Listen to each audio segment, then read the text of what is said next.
जय हिंद दोस्तों, आज के इस क्लास में जनरल नॉलेज से related most important question answer लेकर आया हूँ जो कि बार बार एग्जाम में पूछे जाते हैं। तो आप लोग इस क्लास को लास्ट तक जरूर देखिएगा और अपने दोस्तों को भी शेयर कर दीजिएगा। तो दोस्तों चलिए वीडियो को शुरू करते हैं। इस वीडियो का पहला क्वेश्चन आ रहा है, भारत में सर्वप्रथम पूर्णतः साक्षर जिला कौन सा बना? जो सबसे पहले जो पूर्णतः साक्षर जिला बना दोस्तों भारत में कौन सा बना? तो हो जाएगा एर्नाकुलम जिला, जो कि पूर्णतः साक्षर जिला बना भारत में। तो ऑप्शन सी करेक्ट आंसर हो जाएगा। यह क्वेश्चन कई बार एग्जाम में पूछा गया है, तो आने वाले एग्जाम में आने के चांसेस ज़्यादा हो सकता है, तो ध्यान रखिएगा। और अगर आप लोगों को इस वीडियो में एक भी क्वेश्चन का सही उत्तर पहले से पता होगा तो कमेंट करके जरूर बताइएगा। दोस्तों अगला क्वेश्चन है, मंगलयान मिशन को किसने लॉन्च किया था? मंगलयान मिशन को दोस्तों लॉन्च करने वाला हो जाएगा इसरो। ऑप्शन यहाँ पे बी हो जाएगा करेक्ट आंसर, इसरो। ध्यान रखिएगा आप लोग, ये क्वेश्चन बार बार एग्जाम में रिपीट होते रहते हैं। अगला क्वेश्चन है, कौन सी पर्वत श्रृंखला पूर्वांचल का हिस्सा है? जो कौन सी पर्वत श्रृंखला इन ऑप्शन में से जो कि पूर्वांचल का हिस्सा है, तो हो जाएगा नागा हिल्स, जो कि पूर्वांचल का हिस्सा है। तो ऑप्शन यहाँ पे बी करेक्ट आंसर हो जाएगा नागा हिल्स। ध्यान रखिएगा आप लोग। अगला क्वेश्चन आ रहा है, नैनीताल झील किस प्रकार का झील है? जो नैनीताल झील है ये किस प्रकार का झील है? तो यह करेक्ट आंसर हो जाएगा, यह एक प्रकार का हिमानी झील है। ऑप्शन सी हिमानी झील करेक्ट आंसर हो जाएगा, नैनीताल झील। ध्यान रखिएगा आप लोग। अगला क्वेश्चन आ रहा है, भारत में गुप्त लेखक से जुड़ी संस्था कौन सी है? भारत में जो गुप्त लेखक से जो जुड़ी संस्था है कौन सी संस्था है? तो हो जाएगा करेक्ट आंसर NTRO। ध्यान रखिएगा NTRO करेक्ट आंसर हो जाएगा कि गुप्त लेखक से जुड़ी संस्था है। ध्यान रखना आप लोग। अगला क्वेश्चन है, धन्यवाद प्रस्ताव संसद में किसके द्वारा प्रस्तुत किया जाता है? जो धन्यवाद प्रस्ताव है वो संसद में प्रस्तुत किया जाता है किसके द्वारा? तो हो जाएगा ऑप्शन डी, कोई भी सांसद के द्वारा यह प्रस्तुत किया जाता है। ऑप्शन यहाँ पे डी करेक्ट आंसर हो जाएगा, कोई भी सांसद करेक्ट आंसर हो जाएगा। अगला क्वेश्चन आ रहा है, बारहसिंगा किस राज्य उद्यान में दोस्तों अधिक संख्या में पाया जाता है? जो बारहसिंगा है ये कौन से राष्ट्रीय उद्यान में सबसे ज़्यादा पाया जाता है? तो हो जाएगा कान्हा राष्ट्रीय उद्यान में बारहसिंगा सबसे ज़्यादा पाया जाता है। तो ऑप्शन यहाँ पे सी कान्हा राष्ट्रीय उद्यान करेक्ट आंसर हो जाएगा। अगला क्वेश्चन है, गुजरात का रण उत्सव मुख्य रूप से कहाँ आयोजित होता है? जो गुजरात का जो रण उत्सव है यह मुख्य रूप से कहाँ पर आयोजित होता है? तो यह कच्छ में आयोजित होता है। ऑप्शन यहाँ पे भी कच्छ करेक्ट आंसर हो जाएगा। ध्यान रखिएगा। अगला क्वेश्चन आ रहा है, काली मिट्टी किस प्रकार की फसल के लिए अनुकूल है? जो काली मिट्टी है वो कौन से फसल के लिए अच्छी होती है? तो हो जाएगा कपास के लिए अच्छी होती है काली मिट्टी। तो ऑप्शन यहाँ पे सी करेक्ट आंसर हो जाएगा कपास। अगला क्वेश्चन है, स्मार्ट सिटी मिशन किस वर्ष शुरू हुआ? जो स्मार्ट सिटी मिशन है ये शुरू हुआ दोस्तों करेक्ट आंसर हो जाएगा 2015 में। ध्यान रखिएगा smart city mission option B correct answer हो जाएगा 2015। अगला क्वेश्चन है, बोल बम यात्रा किस भगवान से जुड़ी हुई है?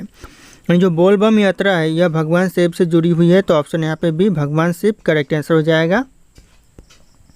अगला क्वेश्चन है, समुद्रगुप्त को किस नाम से जाना जाता है? जो समुद्रगुप्त का दूसरा नाम कौन सा नाम है दोस्तों, किस रूप से नाम से जाना जाता है? तो यह भारत का नेपोलियन के नाम से भी जाना जाता है। तो ऑप्शन यहाँ पे ये भारत का नेपोलियन करेक्ट आंसर हो जाएगा। ध्यान रखिएगा आप लोग। अगला क्वेश्चन आ रहा है, भारत का पहला सैटेलाइट आर्यभट्ट कब लॉन्च किया गया था? जो भारत का जो पहला सैटेलाइट आर्यभट्ट था यह कब लॉन्च किया गया था? तो हो जाएगा 1975 में यह लॉन्च किया गया था। ऑप्शन यहाँ पे बी करेक्ट आंसर हो जाएगा।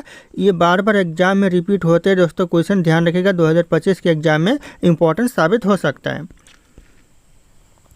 अगला क्वेश्चन है, भारतीय राजस्व सेना यानी IRS किस मंत्रालय के अधीन है? जो भारतीय राजस्व सेना है, सेवा दोस्तों सेना नहीं सेवा, यह किस मंत्रालय के अधीन है? ती हो जाएगी यह वित्त मंत्रालय के अधीन है। ऑप्शन भी वित्त मंत्रालय करेक्ट आंसर हो जाए। दोस्तों ये मेरा टेलीग्राम चैनल है जिसपे मैं रोज एक से बढ़कर एक क्विज शेयर करता हूं जो कि आपके एग्जाम में 4 चांद लगा सकता है। तो आप लोग इस टेलीग्राम चैनल को ज्वाइन कर लीजिएगा दोस्तों। और ये मेरा इंस्टाग्राम चैनल है, अगर आपके पास कोई डाउट है मुझसे पूछना चाहते तो आप लोग मुझे इंस्टाग्राम पे फॉलो करके मैसेज कर सकते हैं, अपना डाउट पूछ सकते हैं। इंस्टाग्राम और टेलीग्राम का लिंक वीडियो के डिस्क्रिप्शन में आप लोगों को मिल जाएगा, डायरेक्ट वहाँ से फॉलो कर लीजिएगा। दोस्तों अगला क्वेश्चन, भारत के किस राष्ट्रपति ने आपातकाल लगाया था? कौन से राष्ट्रपति ने दोस्तों आपातकाल लगाया था? तो हो जाएगा फखरुद्दीन अली अहमद ने आपातकाल लगाया था भारत में। तो ऑप्शन यहाँ पे सी करेक्ट हो जाएगा फखरुद्दीन अली अहमद। अगला क्वेश्चन आ रहा है, फ्लेमिंगो फेस्टिवल भारत के किस राज्य में आयोजित होता है? जो फ्लेमिंगो फेस्टिवल है भारत के आंध्र प्रदेश में आयोजित होता है। तो ऑप्शन यहाँ पे B Andhra Pradesh correct answer हो जाएगा।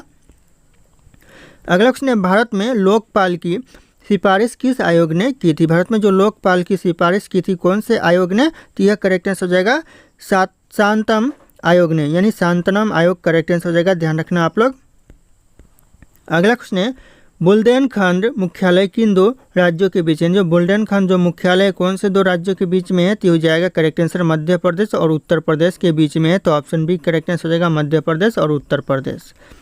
अगला क्वेश्चन है ईस्ट इंडिया कंपनी भारत आई थी किस सम्राट के शासनकाल में? जो ईस्ट इंडिया कंपनी भारत आई थी कौन से सम्राट के शासनकाल में दोस्तों? तो यह आया था जहांगीर के शासनकाल में। ऑप्शन यहाँ पे से जहांगीर करेक्ट आंसर हो जाएगा। ये क्वेश्चन भी बार बार रिपीट होते रहते हैं एग्जाम में, तो ध्यान रखिएगा आप लोग। अगला क्वेश्चन है भूपेन हजारिका किस क्षेत्र से संबंधित है? जो भूपेन हजारिका है कौन से क्षेत्र से संबंधित है? यह संगीत के क्षेत्र से संबंधित है, ऑप्शन यहाँ पे भी संगीत के क्षेत्र करेक्ट आंसर हो जाएगा। अगला क्वेश्चन है भारत का पहला टेस्ट ट्यूब बेबी कौन था? भारत का जो पहला टेस्ट ट्यूब बेबी था ये कौन था दोस्तों? तो हो जाएगा दुर्गा था, ऑप्शन यहाँ पे बी दुर्गा करेक्ट आंसर हो जाएगा, क्योंकि टेस्ट ट्यूब बेबी था। अगला क्वेश्चन आ रहा है दोस्तों भारत में हस्तशिल्प दिवस कब मनाया जाता है? भारत में जो हस्तशिल्प दिवस मनाया जाता है 10 अप्रैल को मनाया जाता है, ऑप्शन यहाँ पे ये 10 अप्रैल करेक्ट आंसर हो जाएगा। अगला क्वेश्चन है भारत में न्यूनतम मजदूरी अधिनियम कब पारित हुआ? इन जो भारत में न्यूनतम मजदूरी अधिनियम पारित हुआ 1948 में, ध्यान रखिएगा ये क्वेश्चन एग्जाम के लिए बहुत इंपॉर्टेंट है, ऑप्शन बी 1948 करेक्ट आंसर हो जाएगा न्यूनतम मजदूरी अधिनियम। अगला क्वेश्चन है कौन सा ग्रह प्राकृतिक उपग्रहों का राजा कहलाता है? ऐसा कौन सा ग्रह जो प्राकृतिक उपग्रहों का राजा कहलाता है? तो हो जाएगा बृहस्पति ग्रह जो कि प्राकृतिक उपग्रहों का राजा कहलाता है, तो ऑप्शन से ध्यान रखिएगा आप लोग। अगला क्वेश्चन किस धातु को पारा कहा जाता है? पारा दोस्तों कौन से धातु को कहा जाता है? तो यहाँ मरकरी को पारा कहा जाता है, ऑप्शन यहाँ पे ये मरकरी करेक्ट आंसर हो जाएगा। ये भी क्वेश्चन बहुत ही इंपॉर्टेंट है, और अगर आप लोग हमारे चैनल पर नए होंगे तो चैनल को सब्सक्राइब करके बेल आइकन को प्रेस कर लीजिएगा और इस वीडियो को एक लाइक करना ना भूलिएगा। दोस्तों अगला क्वेश्चन है नाट्य शास्त्र के रचयिता कौन थे? नाट्य शास्त्र के जो रचयिता थे कौन थे दोस्तों? तो हो जाएगा भरत मुनि, ध्यान रखिएगा भरत मुनि जो कि नाट्य शास्त्र के रचयिता थे, ऑप्शन बी करेक्ट आंसर हो जाएगा। अगला क्वेश्चन है भारतीय राष्ट्रीय ध्वज की लंबाई और चौड़ाई का अनुपात क्या है? तो ये हो जाएगा करेक्ट आंसर 2/3 अनुपात है, ध्यान रखिएगा ऑप्शन यहाँ पे डी करेक्ट आंसर होगा 2/3। अगला क्वेश्चन है किस नेता को आयरन लेडी ऑफ इंडिया कहा जाता है? दोस्तों किस नेता को दोस्तों आयरन लेडी ऑफ इंडिया कहा जाता है? तो यह कहा जाता है इंदिरा गांधी को, ऑप्शन यहाँ पे भी इंदिरा गांधी करेक्ट आंसर हो जाएगा आयरन लेडी ऑफ इंडिया। अगला क्वेश्चन है ग्लोबल वार्मिंग का मुख्य कारण कौन सी गैस है? जो ग्लोबल वार्मिंग का जो मुख्य कारण है कौन सी गैस है? तो यह करेक्ट आंसर हो जाएगा कार्बन डाइऑक्साइड जो कि ग्लोबल वार्मिंग का मुख्य कारण होता है, तो ध्यान रखिएगा ऑप्शन सी करेक्ट आंसर हो जाएगा। अगला क्वेश्चन है सिंह चीन का शास्त्रीय नृत्य कौन सा है? सिंह चीन का जो शास्त्रीय नृत्य है कौन सा है? तो जाएगा मणिपुरी है, ऑप्शन यहाँ पे सी मणिपुरी शास्त्रीय नृत्य है।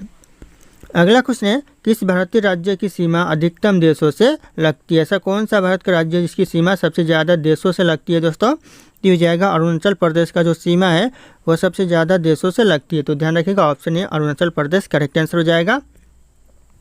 अगला क्वेश्चन है भारत में सबसे पहला मौसम उपग्रह कौन सा था? भारत का जो सबसे पहला मौसम उपग्रह था कौन सा था? तो हो जाएगा इनसैट 1A, ध्यान रखिएगा ऑप्शन यहाँ पे ए करेक्ट आंसर हो जाएगा इनसैट 1A जो कि भारत का पहला मौसम उपग्रह था।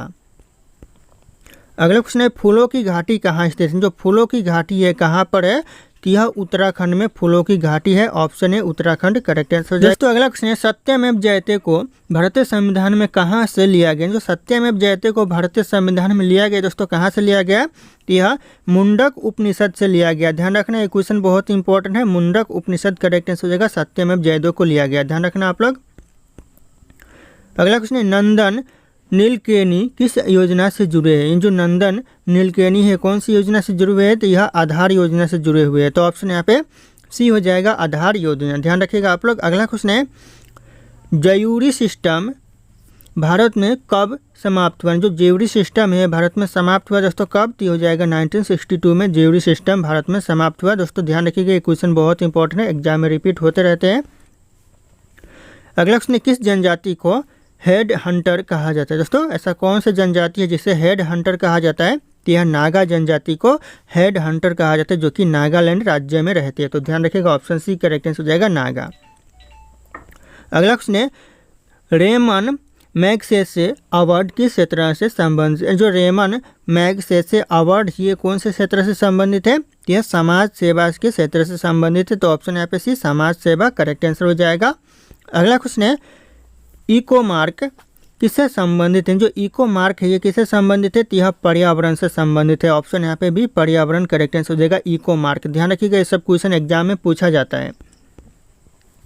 अगला क्वेश्चन है मन की बात कार्यक्रम की शुरुआत किस वर्ष हुई थी? मन की बात कार्यक्रम की जो शुरुआत हुई थी दोस्तों कौन से सन में हुई थी? तो इस क्वेश्चन का जो सही उत्तर होगा आप लोगों को कमेंट करके बताना है। ऑप्शन यहाँ पे सारे के सारे शो कर रहे हैं। फिर मिलते हैं अगले क्लास में।